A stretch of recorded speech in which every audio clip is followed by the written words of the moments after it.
ချစ်ခင်ရတဲ့ပရိသတ်များအားလုံးပဲမင်္ဂလာပါ KC Audio Book YouTube Channel ကနေပြန်လည်ကြိုဆိုပါရစေ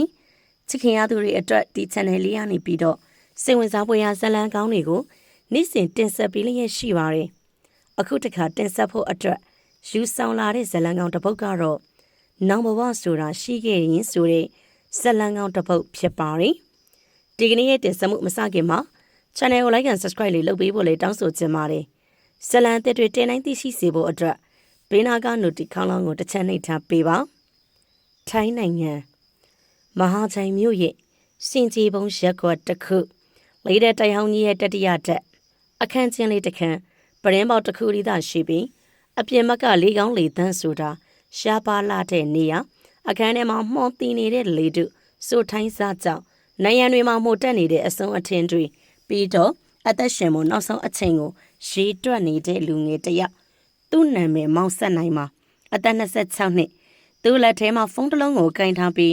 message တစ်စောင်ရေးနေတယ်သူ့မျက်နှာဖြူလျော်နေပြီးမျက်တွင်းတွေချိုင်းဝင်နေတယ်ဘားပြန်တွေကအသားမရှိသလောက်ခြုံလျက်ကျနေပြီးမျက်လုံးတွေထဲမှာအလင်းရောင်ဆိုတာလုံးဝမရှိတော့ခါနာလုံးလို့သူမတ်တက်တောင်ကောင်းကောင်းမရက်နိုင်တော့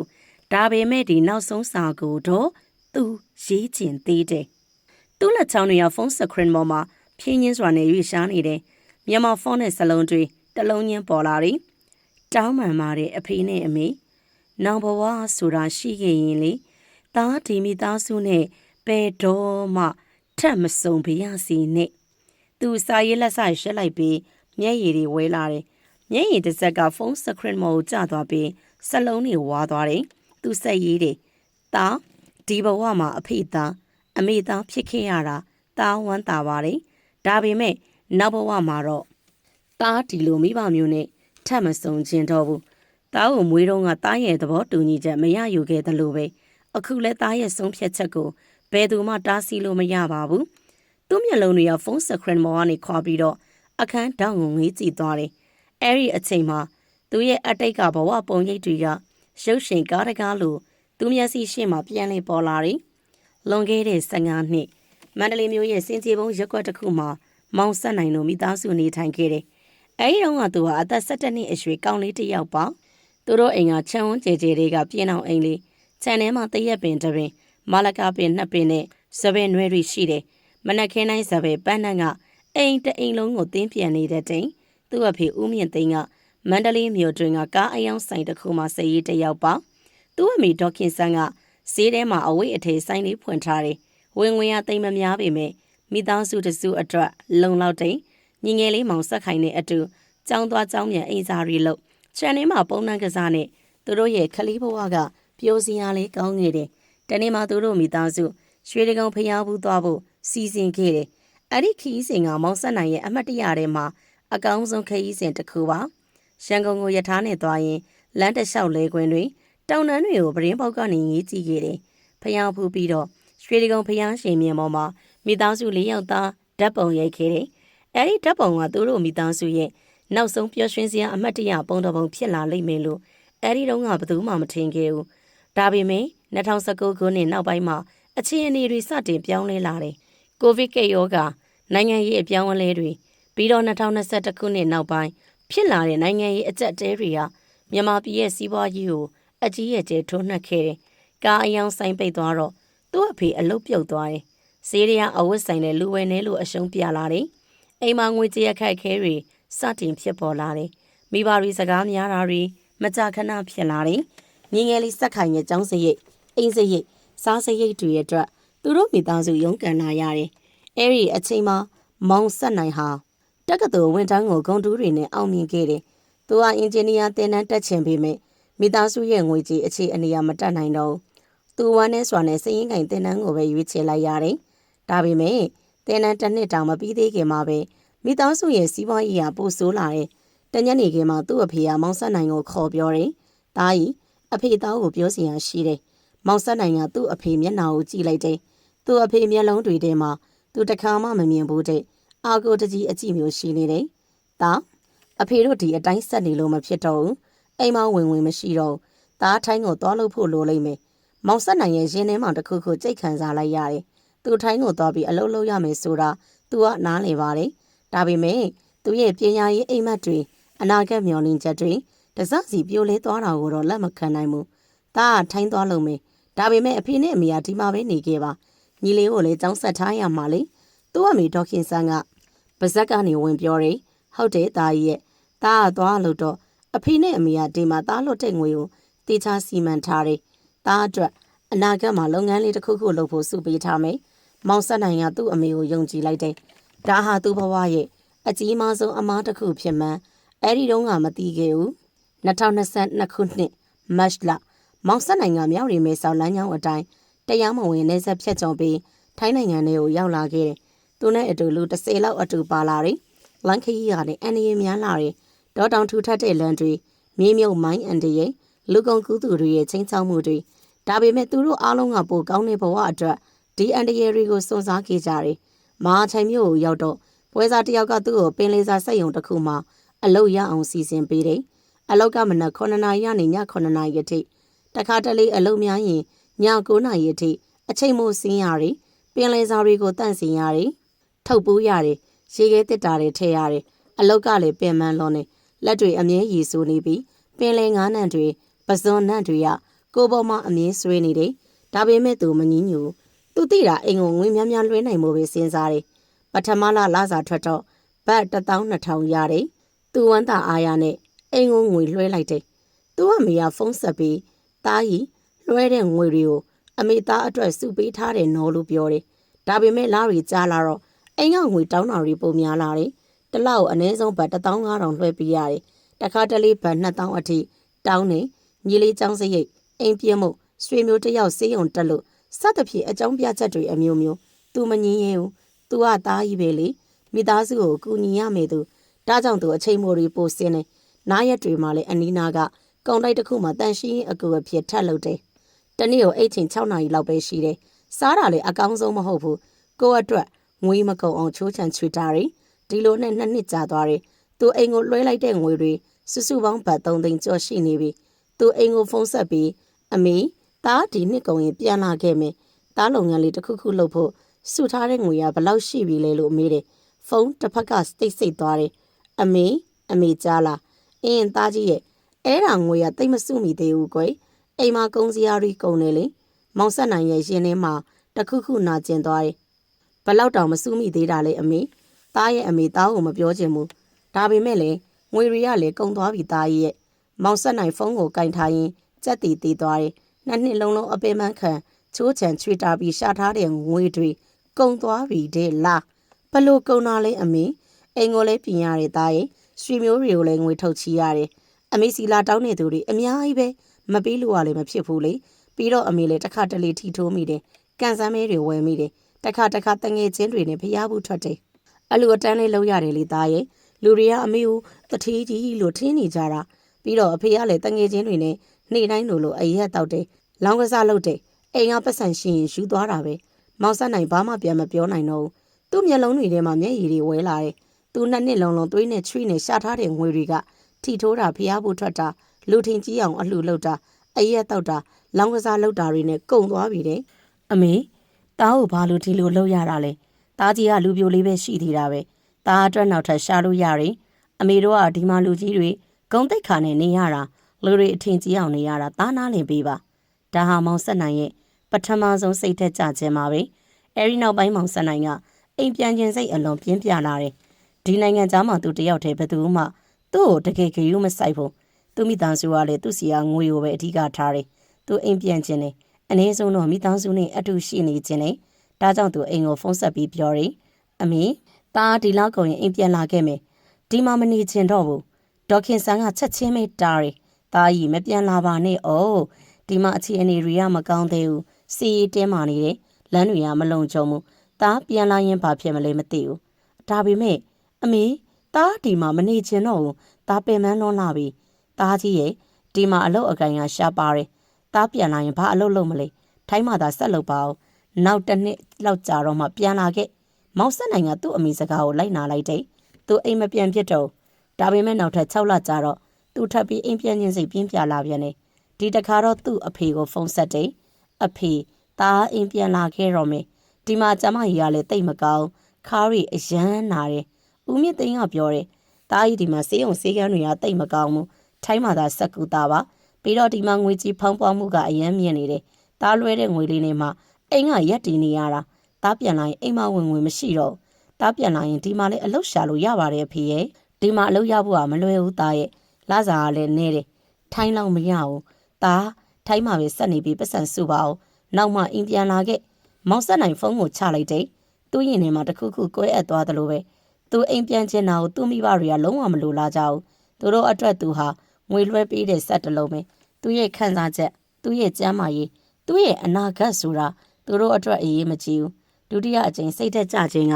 မကြခင်မှာပဲရောက်လာတယ်။စက်ရုံထဲမှာလူဟောင်းတွေကလူသစ်တွေအပေါ်အနိုင်ကျင့်တာဖိနှိပ်တာတွေရှိတယ်။အထူးသဖြင့်မြန်မာလူမျိုးချင်းပဲတယောက်ကိုတယောက်နှိမ်ရတယ်။စက်ရုံမှာအလုပ်လုပ်နေတဲ့မြန်မာတွေကအဖွဲနှစ်ဖွဲကွဲနေတယ်။လူဟောင်းတွေကသူတို့ကိုသူတို့ဆရာကြီးတွေလိုခံယူပြီးလူသစ်တွေကိုနီးအမျိုးမျိုးနဲ့အနိုင်ကျင့်တယ်။မောင်ဆက်နိုင်ကလူသစ်တယောက်ဖြစ်တဲ့အတွက်ဒီတန်ကိုအပြည့်အဝခံစားခဲ့ရတယ်။အလုပ်ချိန်အတွင်းသူ့ကိုလူဟောင်းတွေကကော်ဖီသွားဝယ်ခိုင်းတယ်။ထမင်းဘူးတွေသွားတည်ခိုင်းတယ်။သူတို့လုံးရမယ့်အလုပ်တွေကိုသူ့အပေါ်ထပ်တင်ပေးတယ်။ငင်းရင်မင်းဒီမှာဆက်လုပ်ချင်းသေးရလားဆိုပြီးချင်းချောက်တယ်။တနေ့မှစက်ရုံမှာအလုပ်လုပ်နေတဲ့ကိုကျော်စွာဆိုတဲ့လူဟောင်းတယောက်ကမောင်ဆက်နိုင်ကိုသူ့အလုပ်တွေလာခိုင်းတယ်။မောင်ဆက်နိုင်ကသူ့အလုပ်နဲ့သူ့မအားလို့ညင်လိုက်တယ်။မင်းကောင်ကိုညင်တာလားကိုကျော်စွာဒေါသတကြီးအော်တယ်။ကျွန်တော်မအားလို့ပါကိုကျော်စွာရဲ့မင်းကခုမှရောက်လာတဲ့လူတစ်လေငါတို့လက်ထဲမှာနေရတယ်ဆိုတာမင်းသိရလား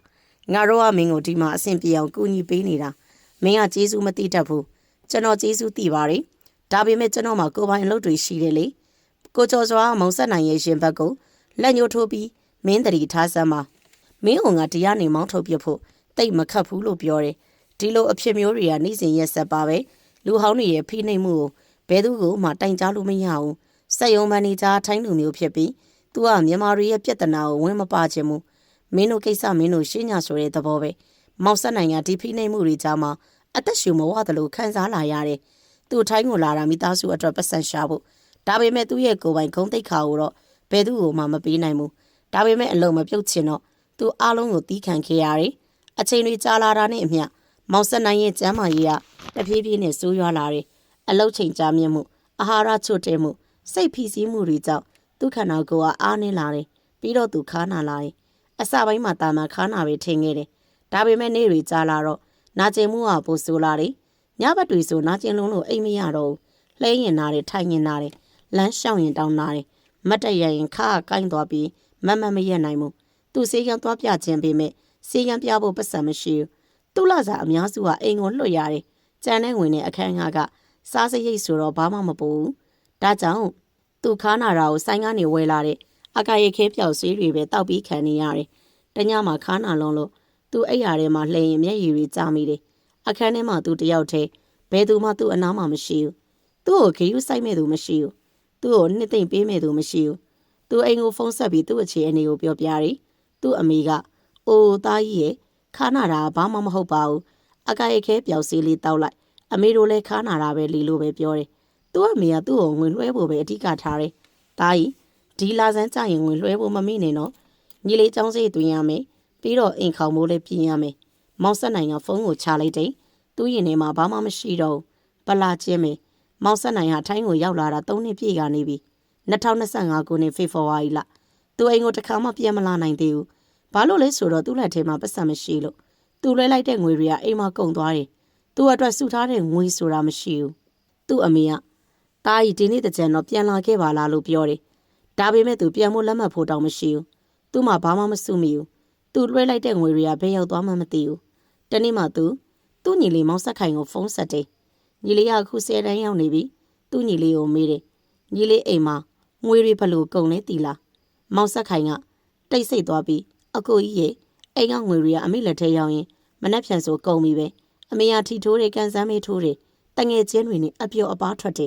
်ပြီးတော့အဖေကလည်းတငယ်ချင်းတွေနဲ့အရက်တောက်လောင်းကစားတွေလုပ်တယ်အိမ်မှာပတ်စံရှင်လူတွေလာချီတယ်အမေကလူထင်ကြီးကျင်တော့အကုန်ထုတ်ပေးတယ်ကျွန်တော်ရဲ့ចောင်းစရိတ်တောင်တစ်ခါတလေအခက်ခဲဖြစ်တယ်ပြီးတော့အကိုကြီးအမေတို့ကအကိုကြီးအိမ်ပြန်လာမှလုံးဝမလိုလားကြဘူးသူတို့ကအကိုကြီးစီကငွေတွေဆက်လွဲနေဖို့ပဲလိုချင်တာအကိုကြီးအိမ်ပြန်လာရင်သူတို့ငွေမရတော့မှကိုစိုးရိမ်နေကြတာမောင်ဆက်နိုင်ရဲ့လက်တွေတုံလာတယ်သူ3နှစ်လုံးသွေးနဲ့ချွေးနဲ့ရှာထားတဲ့ငွေတွေကအပျော်အပါးတွေလောင်းကစားတွေ လူထင်ကြီးမှုတွေထဲမှာပျောက်ကွယ်သွားပြီးတော့သူ့မိဘတွေကသူ့ကိုအိမ်ပြန်မလာစေချင်ဘူးသူတို့အတွက်သူကငွေရှာပေးတဲ့ဆက်တလုံးပဲညီလေးမင်းဒီအတိုင်းမနေနဲ့စာကြိုးစားဒီအိမ်ကနေထွက်ပြီးကိုချီတော့ပေါ်ကိုရက်တည်နိုင်အောင်လုပ်ဟုတ်ကဲ့အကိုကြီးဒါဟာသူတို့ညီအကိုရဲ့နောက်ဆုံးစကားပြောခြင်းပဲ2025ခုနှစ်မတ်လ15ရက်အခန်း309ထဲမှာမောင်ဆက်နိုင်ဟာကျမ်းမြေပေါ်မှာလှဲနေတယ်သူခါကအယမ်းနာနေတယ်ဒီတခါတော့အကြိုက်ခဲပျောက်စေးတွေနဲ့မှမသက်တာတော့သူလှုပ်လို့တောင်မရတော့သူဖုန်းက message မြည်လာတယ်သူ့အမေစီကဖြစ်မယ်ဒီလောက်ကောင်ရင်ငွေလို့ဖို့တတိပေးတာဖြစ်မလဲသူဖုန်းကိုကိုင်မကြည့်တော့သူ့ရဲ့ဖုန်းထဲမှာ message တစ်စောင်ရှိတယ်သူ့အမေစီကိုပို့ဖို့နောက်ဆုံးစာတောင်းပန်ပါတယ်အဖေနဲ့အမေနောင်ဘဝဆိုတာရှိခဲ့ရင်သားဒီမိသားစုနဲ့ဘယ်တော့မှထပ်မဆုံးပြရစီနဲ့သူဆက်ရေးတယ်သားကိုမွေးတုံးကသားရဲ့သဘောတူညီချက်မရယူခဲ့တယ်လို့ပဲအခုလဲသားရဲ့ဆုံးဖြတ်ချက်ကိုဘယ်သူမှတားဆီးလို့မရပါဘူးသားဒီဘဝမှာအဖေသားအမေသားဖြစ်ခဲ့ရတာသားဝမ်းသားတယ်သားတလောက်ပင်ပန်းခဲ့ရတာတွေနာကျင်ခဲ့ရတာတွေအထီးကျန်ခဲ့ရတာတွေကသားရဲ့ကန့်ကြမှာပါပဲဒါပေမဲ့သားမကြေနဲ့နိုင်ဆုံးကအဖေနဲ့အမေရဲ့လူထင်ကြီးခြင်းနဲ့စိတ်အလိုက်မသိတဲ့စိတ်သားရဲ့အနာဂတ်ကိုလုံးဝစဉ်းစားမပေးတဲ့အချက်ပါပဲအဖေနဲ့အမေသိလားသားဒီမှာဘလို့နေခဲ့ရလဲဆိုတာမနက်9နာရီကနေည9နာရီအထိအလုပ်လုပ်ရတယ်တခါတလေည9နာရီအထိအချိန်မို့ဆင်းရတယ်လူဟောင်းတွေရဲ့ဖိနှိပ်မှုတွေအနိုင်ကျင့်မှုတွေကိုနေ့တိုင်းခံစားခဲ့ရတယ်ခါနာလုံးလုံးညဘက်တွေအိတ်မရပဲလှဲနေရတယ်ဒါပေမဲ့အဖေနဲ့အမေကသားလွှဲတဲ့ငွေတွေကိုပဲစောင့်နေတယ်သားရဲ့ကျမ်းမာရေးကိုဘယ်တော့မှမမေးဘူးသားဘလို့နေလဲဆိုတာဘယ်တော့မှမစင်စားဘူးသားအိမ်ပြန်ကျင်တိုင်းအဖေနဲ့အမေကနိုင်ငံရေးအခြေအနေစီးပွားရေးအခြေအနေကျမ်းမာရေးအခြေအနေစတဲ့အကြောင်းတွေပြပြီးသားကိုပြန်မလာခိုင်းဘူးတကယ်တမ်းကအဖေနဲ့အမေကသားစီအောင်ငွေတွေဆက်လွှဲနေဖို့ပဲလိုချင်တာသားဟာအဖေနဲ့အမေအတွက်သားသမီးမဟုတ်ဘူးငွေရှာပေးတဲ့ဆက်တလုံးပဲသား3နှစ်လုံးရှာထားတဲ့ငွေတွေအကုန်ကုန်သွားပြီအပြော့အပါးတွေထီထိုးတာတွေလောင်းကစားတာတွေလူထင်ကြီးအောင်အလှလောက်တာတွေနဲ့ကုန်သွားပြီသားအတွက်ဘာမှမကြံခဲ့ဘူးသားအိမ်ပြန်ဖို့လက်မှတ်ဖို့တောင်မရှိဘူးသားဒီဘဝမှာမိဘကိုကျေးဇူးဆက်ခဲ့ပြီးပါပြီနောက်ဘဝမှာတော့သားဒီလိုမျိုးမဖြစ်ချင်တော့နောက်ဘဝဆိုတာရှိခဲ့ရင်သားဒီမိသားစုနဲ့ဘယ်တော့မှထပ်မဆုံးပြရစီနဲ့ညီလေးကိုတော့သားသတိပေးခြင်းနဲ့ကိုချီတော့ပေါ်ကိုရက်တည်နိုင်အောင်ကြိုးစားပါမိဘကိုကျေးဇူးဆက်ရမယ်ဆိုတာမှန်ပါတယ်ဒါပေမဲ့ကို့အနာဂတ်ကိုကိုယ်တိုင်တိဆောက်ဖို့လည်းမမေ့ပါနဲ့သားတလောက်ပါပဲသားဆက်နိုင်သူ message ကိုပို့လိုက်တယ်ပြီးတော့ဖုန်းကိုအနားမှာချထားလိုက်တယ်မျက်ရည်တွေတဖွဲဖွဲကျနေတယ်သူပတင်းပေါက်စီကိုတဲတဲလျှောက်သွားတယ်ခါနာလုံးလိုလမ်းလျှောက်ရတာအတော်ခက်ခဲနေပြီပတင်းပေါက်ကိုဖွင့်လိုက်တယ်အပြင်ဘက်ကလေအေးအေးကသူ့မျက်နှာကိုတိုးဝင်လာတယ်သူအောက်ကိုငုံကြည့်လိုက်တယ်သုံးတန်းမြောက်ကနေအောက်ကကွန်ကရစ်ပြင်ကိုမြင်နေရတယ်သူ့မျက်လုံးတွေကိုမှိတ်လိုက်တယ်ပြီးတော့မလ16ရက်မနက်6နာရီအခန်း309ရဲ့အင်ရှင်မကမောင်ဆက်နိုင်ရဲ့အခန်းတကားကိုလာခောက်တယ်သူမအခန်းကလာတောင်းတာဒါပေမဲ့အထဲကနေဘသူမှပြန်မထူသူမတော့အပေါ်နဲ့တကားကိုဖွင့်ကြည့်လိုက်တယ်အခန်းထဲမှာမောင်ဆက်နိုင်ကိုမတွေ့ရဘူးပရင်းပေါက်ကဖွင့်ထားတယ်သူမပရင်းပေါက်ကနေအောက်ကိုငုံကြည့်လိုက်တယ်အောက်ကကွန်ကရစ်ပြင်ပေါ်မှာလူတစ်ယောက်လဲနေတယ်အင်ရှင်မအတန်းကိုအော်ဟစ်လိုက်တယ်ရဲတွေရောက်လာတယ်အလောင်းကိုစီးုံပို့တယ်အခန်းထဲမှာဖုန်းတစ်လုံးတွေ့ရတယ်ဖုန်းထဲမှာသူအမေစီကိုပို့ထားတဲ့ message တစ်စောင်ရှိတယ်နောက်တစ်နေ့မှမြန်မာပြည်ကမိဘတွေစီတည်င်းရောက်သွားတယ်ဒေါခင်ဆန်းတည်င်းကြတော့ကျမ်းမြင်မော်လေးကျသွားတယ်ဦးမြင့်သိန်းကညင်ကြသွားတယ်သူတို့ရဲ့သားကြီးကထိုင်းမှတက်တည်သွားပြီးတဲ့ရက်အနှင်းငယ်ကြတော့မောင်ဆက်နိုင်ရဲ့အလောင်းကိုမြန်မာပြည်ကိုပြန်ပို့လာတယ်ဇာပနာကမိသားစုနဲ့ဆွေမျိုးတွေပဲရှိတယ်ဒေါခင်ဆန်းကအလောင်းပေါ်မှာဖတ်ပြီ